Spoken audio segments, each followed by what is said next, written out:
Maka zaman dulu ibu, silakan masuk ibu, di sebelah kiri saya masih ada, lewat depan bapak-bapak.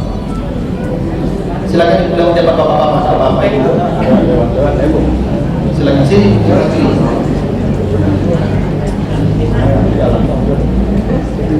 Ya, ada apa ibu lewat depan bapak-bapak.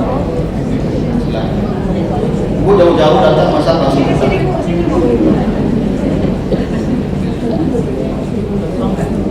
Silakan. Jadi kalau Zainab dulu menolak pinangan Nabi, mungkin dia tidak jadi istri Nabi. Apa alasan Nabi menikah dengan dia? Tidak ada alasan. Sebab pernikahan Nabi dengan istri-istri itu ada alasan, ada latar belakang.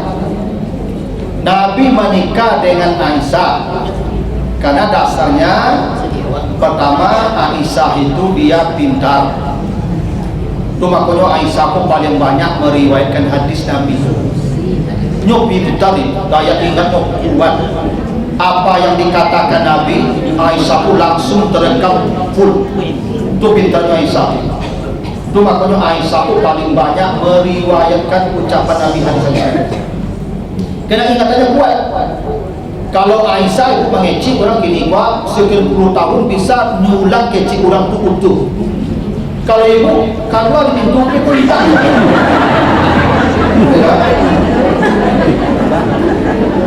Itu ngaku Nabi pilih Aisyah, bukan karena gadisnya, enggak.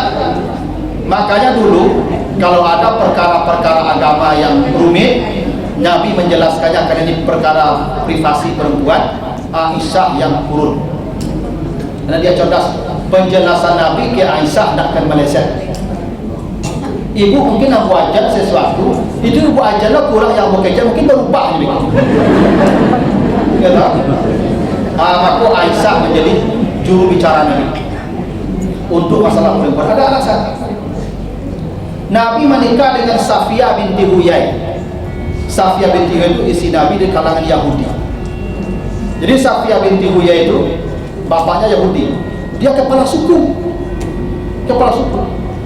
Ketika dia ditawan, Nabi kemudian menikah dengan dia, memerdekakan dia, dan orang-orang Yahudi dari suku dia itu semua masuk Islam. Konteksnya dakwah.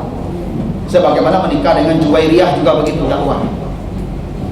Jadi Nabi menikah pun telah terbelakang, termasuk dengan Zainab, supaya hukum jahiliyah hilang bahwa anak angkat tak sama dengan anak kandung. Kalau Zainab menolak menikah dengan Zaid dulu, anak angkat Nabi, mungkin Nabi tidak akan menikah dengan Zainab dan Zainab tidak akan jadi istri Nabi. Itu buktinya boleh jadi kamu membenci sesuatu itu baik bagimu.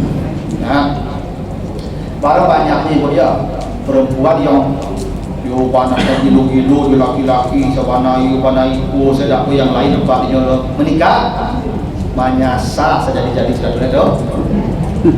Tapi ada laki-laki pun nak nyokendal ibu tak pernah bosoknya tak tuju, tapi namun waktu menikah atas perintah bapaknya jadi manusia paling bahagia. Tahu tak? Itu karena anak tolong sampai. Anak-anak kini kok ibu payah memakanya bandar kalau ada tujuh itu. Kalau ada tujuh itu buat ciri kambing orang rasa coklat. Dia. Tak ada kasihan. Kalau jatuh cinta itu apa sih? Yang kata Agnes menikah kayak gitu. Cinta ini.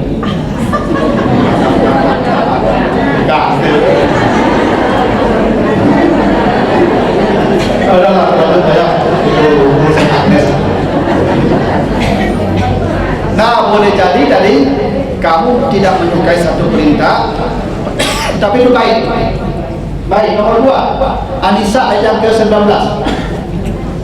Baca mulai di tengah. Wa ashiruhunna bil ma'ruf. Pergaulilah istrimu dengan cara yang ma'ruf, yang baik.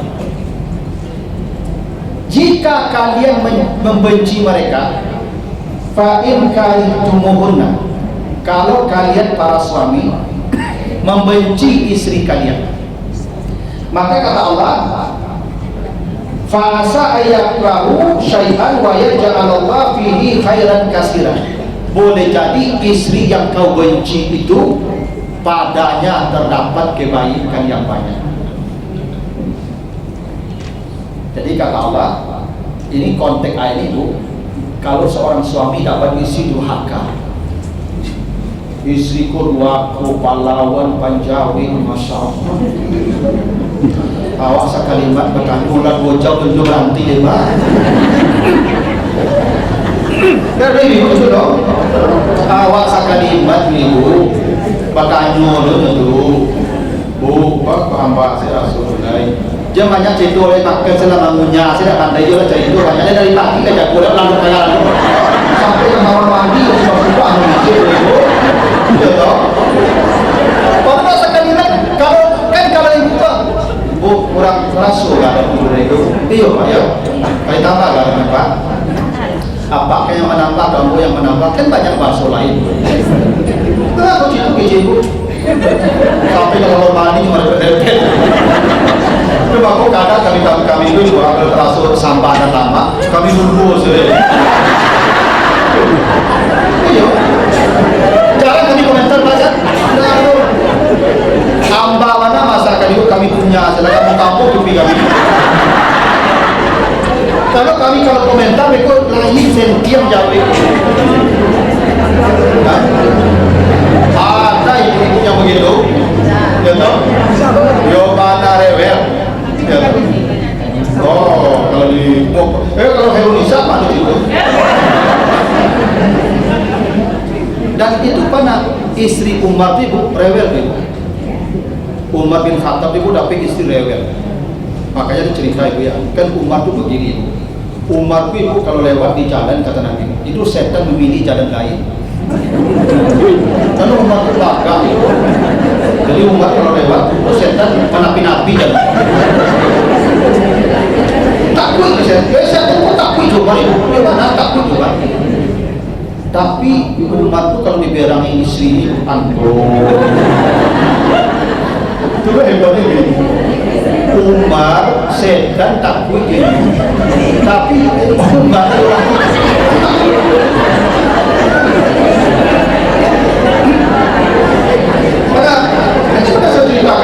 jadi pada suatu hari ketika Umar jadi khalifah, kan dulu kan khalifah sampai mengadu apapun masalah mengadu dengan khalifah sampai masalah rumah tangga pun curhat.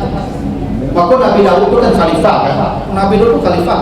Maka Nabi Daud itu hampir waktu bagi itu pertama waktu untuk jadi raja mengurus rakyat, sampai waktu untuk jadi hakim. Orang banyak mengadu, apapun masalah mengadu ke Nabi Daud. Itu khalifah, hakim. Tiga waktu seperampe untuk beribadah. Nah, maksudnya punya mihrab. Nah, yang kampe seperampe waktu untuk istri, anak. Kalau isinya banyak satu. Dulu boleh itu, boleh taloknya, dulunya. Jadi dia nyampe dia. Itu pun ada talok, kecil, talok. Boleh. Nabi Daud itu mengadulah semua orang ke dia apapun masalah. Sama Umar juga begitu. Nah satu hari ada bapak-bapak mengadu ke Umar, dapat isi rewel tadi, menjawi melawan. Baiklah kalau Umar pai mengadu, bahkan cara mengatasi rumah yang boleh. Tiba di muka pintu rumah Umar, tadi ada Umar sedangkan berang dia.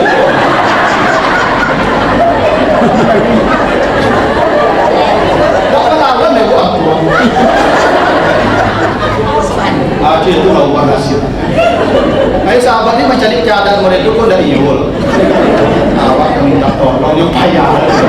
Baik, nampak panggil dua datang tengah ambo kecurah atau ambo rumah ambo pamirengi panjawi perang kesasar dah boleh ambo kan tak tahu kacau kakak bahang hadapinya tapi yang mencari engkau payah tanya lah bakal contoh ke Umar bakal nak melawan tadi Umar cawinnya hebat ini apa aja Umar saya bukan tak bisa melawan dia, tapi saya biarkan dia karena isi itu lelah setiap hari.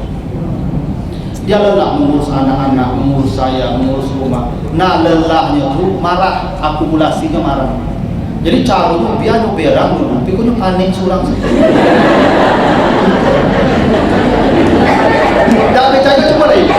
Itu merepet-repet, satang aja kok Pak Anto. Itu panik Pak, itu banyak menguji itu.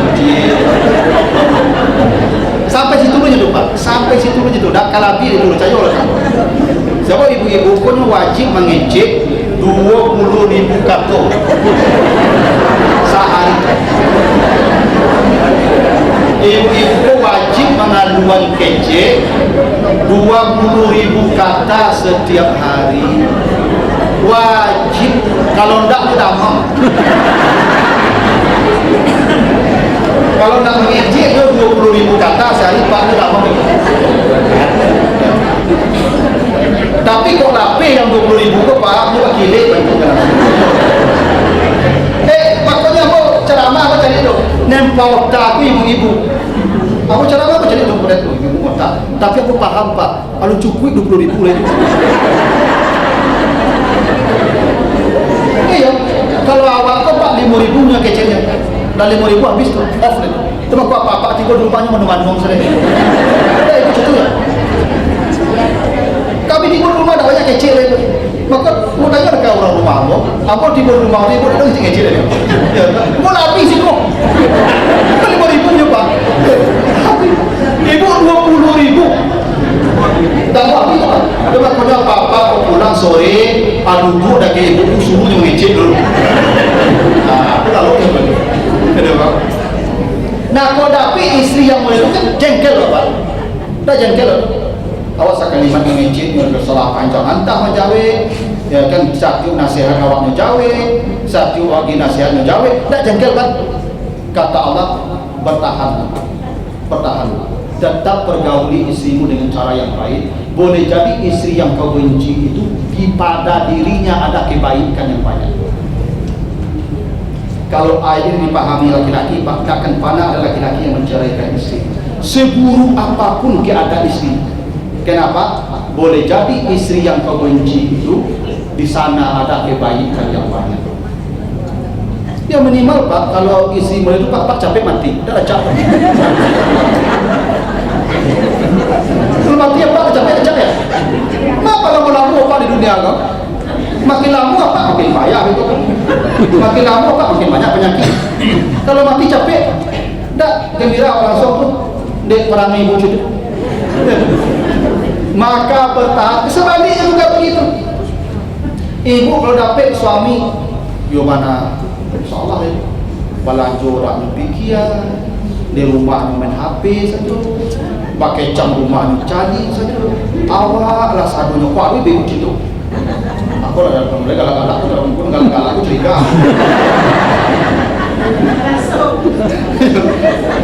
waduh pas sobo ibu-ibu yang cuitu dapat suami yang cuitu kan tak menyenangkan itu pasangan begitu. Kata Allah boleh jadi dengan pasangan yang kau benci itu Allah sedang menyediakan kebaikan yang banyak. Bergaul dengan dia dengan cara yang baik. Pokoknya ibu pulang beko. Tolong nampak tu walaupun nak lagi ibu belanja walaupun menyereng-nyereng itu ibu rumah pacik-pacik terus. Percaya deh kamu. Ada kebaikan yang banyak. Kadang ibu-ibu kan ada itu loh, ya toh. Kadang pulang apa yang masuk ya toh, ya toh. Tidak boleh ibu di betul loh, ya toh. Boleh jadi ibu membenci dia, tapi di sana kebaikan yang banyak. Allah seperti begitu. Saya lah, ya. Kadang-kadang ibu awak dah tua-tua ibu. Kadang apa aku banyak menjengkelkan. Dia lagi nyanyi. Iya Pak. Kadang pertanyaan itu kayak itu. Tadi badannya pagi, kok siap punya begini. Ibu pagi jengkel itu doang. Ibu tetap wa'ashiruhunna bil ma'ruf, tetap dengan cara yang ma'ruf. Karena boleh jadi ibu, kalau ibu dapat pasangan yang menyenangkan, yang saleh, mungkin ibu sudah dapat pahala yang besar. Dan itu pada ada contoh. Siapa contohnya? Surat Al-Tahrim ayat yang ke-11. Ini contohnya. Surat 66 ayat yang ke-11. Itu istri Fir'aun. Beda. Istri Fir'aun ini salihah, wanita beriman. dapat suami Fir'aun. Suaminya Masya Allah kasar, istriku nyosaringi, nyotapu, nyosifat, itu ya. Tapi istri Fir'aun berdoa saja, Rabbi bni indaka baitan fil jannah. Ya Allah, engkau tidak pernah salah kirim suami untuk saya. Tolong bikinkan saya istana di surga karena suami saya. Karena dia memperlakukan saya seperti ini. Bangunkan saya istana di surga. Dan betul ibu, istri Fir'aun itu diperlihatkan oleh surga sebelum dia mati.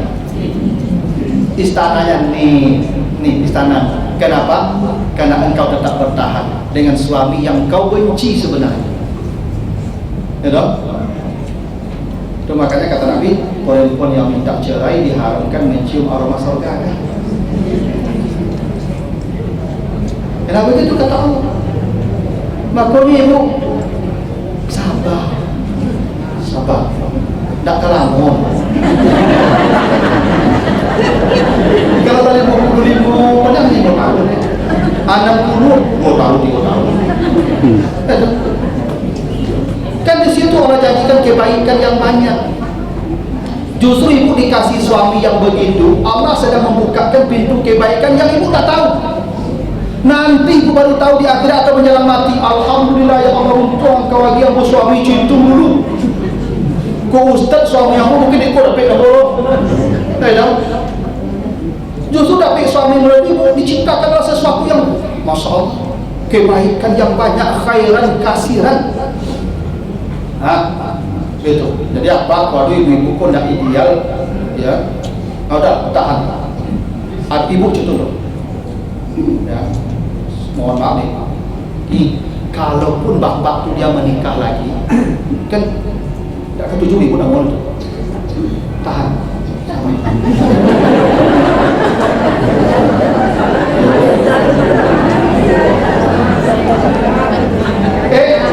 Kepala begitu tadi kan kita percaya.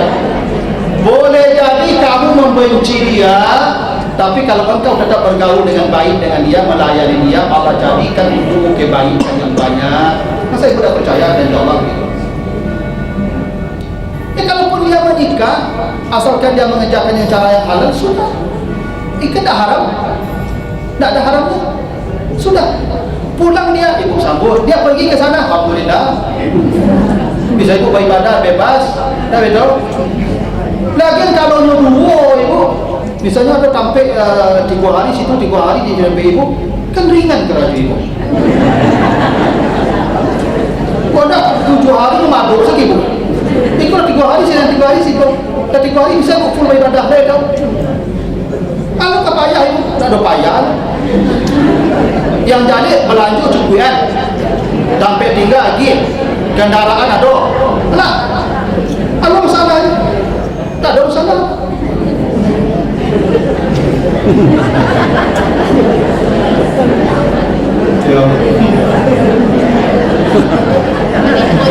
Apa masalahnya? Tak ada masalah lah. Lebih ringan lah kena ibu lah. Ibu cinta kan? Itu kan ibu aku namanya. Ibu aku lah. Bila perlu pegangan lain-lain apa tu rasulnya tanya saya dulu, apakah menambah rumah? Apa carian ya?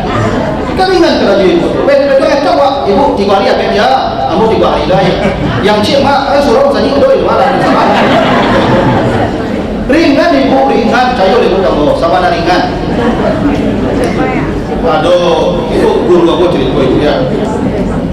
Dulu dosen aku ketika kuliah, tinggal di Sawan tempat. Jadi ceritanya itu ada apa ibu suami istri.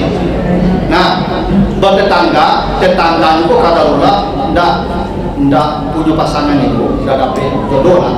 Sampai usia hampir 40-an lebih, ya. Akhirnya ibu tadi jadi elok berkawan, ditawarin ibu tadi, oh mau deh menikah suami ibu. Kaget ibu tadi. Bagaimana? Tidak perkara boleh sendiri. Kamu mau menikah ini? Lihat kan kamu suami ibu, kalau nak kamu yang aku mau ngecek kok. Iya menikah, bala-bala rumah. Separuh situ, separuh situ. Hebatnya, kau sakit istri 1, istri 2 merawat. sakit isi 2 isi 1 merawat dah rencana dong.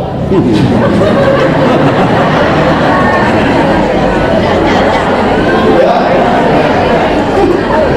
di mana buruhnya buruh itu monopoli nah, tapi kan konsepnya ini kalaupun ibu tidak menyukai perintah Allah tetap bertahan, jangan ibu minta cerai. Kenapa? Boleh jadi dalam yang tidak kita sukai itulah Allah sedang menyediakan kebaikan yang besar. Nah, lagi ibu coba ibu bayangkan, ibu lah mendampingi apa pula puluhan tahun, lah 30 tahun, sampai 10 tahun, lah menjelang mati ibu bercerai, tak rugi kadang ibu namun lah puluhan tahun ibu bertahan mendampinginya, hanya di detik-detik terakhir menjalannya mati. Nemelo sudah pegadaian beko rokok palu mati langsung.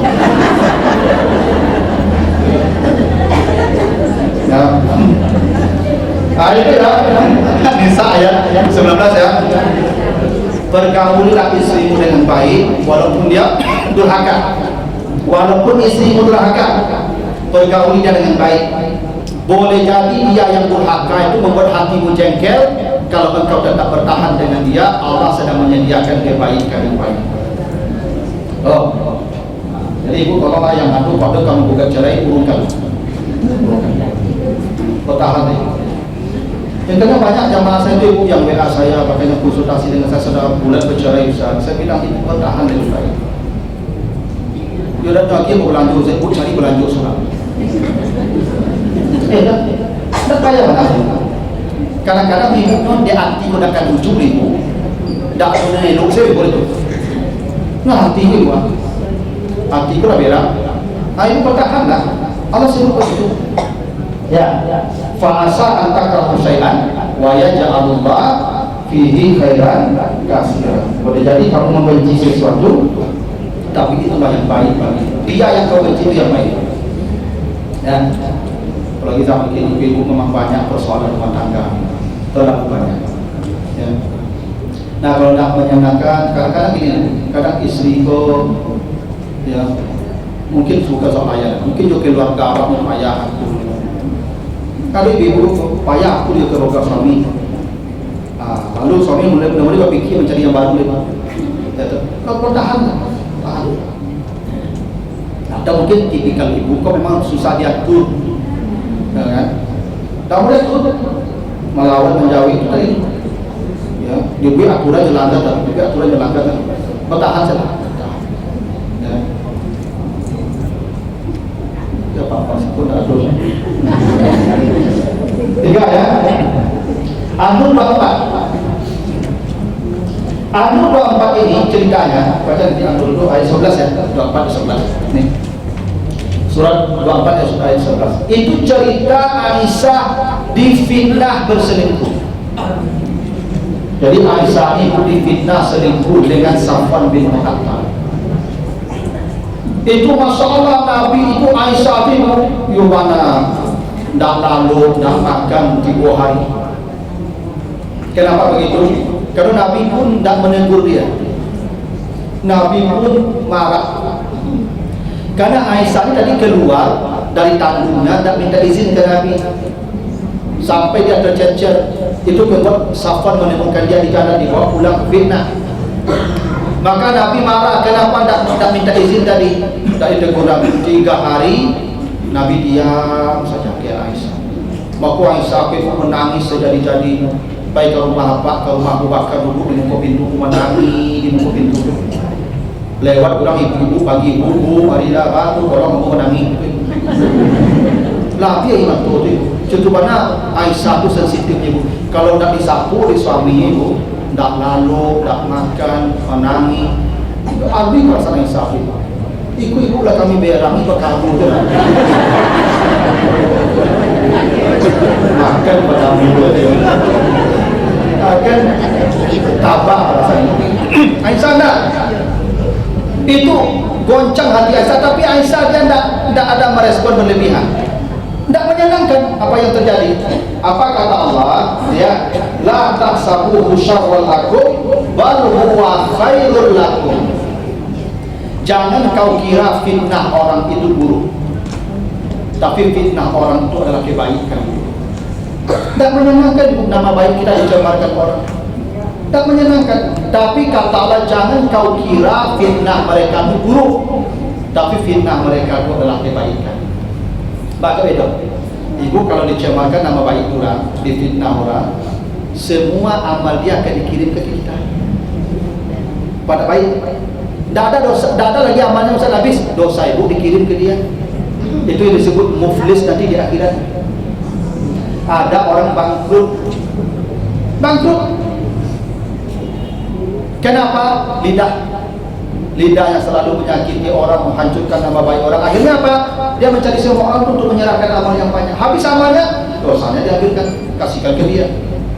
Makanya kalau difitnah orang, itu sudah. Memang tak menyenangkan, dia tak menyenangkan, tapi di balik itu ada kebaikan yang Allah sediakan. Makanya kata Allah, la tahsabuhu syarran lakum, jangan kau kira itu buruk, bal huwa khairul lakum, tapi fitnah itu kebaikan untuk kita. Itu maksud dari itu. Boleh jadi kamu membenci sesuatu, tidak menyenangi sesuatu, itu baik. Contoh paling nyata dalam Al-Quran, kisah Nabi Yusuf. Nabi Yusuf, Masya Allah, dibenci saudara, ya kan? Dibuang ke sumur, dijual jadi budak di Mesir, dibeli jadi pelayan, difitnah pula mau memperkosa, dimasukkan pula ke penjara. Dan ujungnya di mana? Aras, ujungnya singgasana. Andai Yusuf dulu tidak dicampakkan ke sumur, tidak dijual jadi budak, tidak difitnah masuk penjara, maka Yusuf tidak akan jadi orang besar. Itu buktinya, boleh jadi yang buruk itu menimpa kita, kata Allah itu baik. La tahsabuhu syarran lakum, jangan kau kira itu buruk, bal huwa khairul lakum, itu baik. Itu contoh Nabi Yusuf.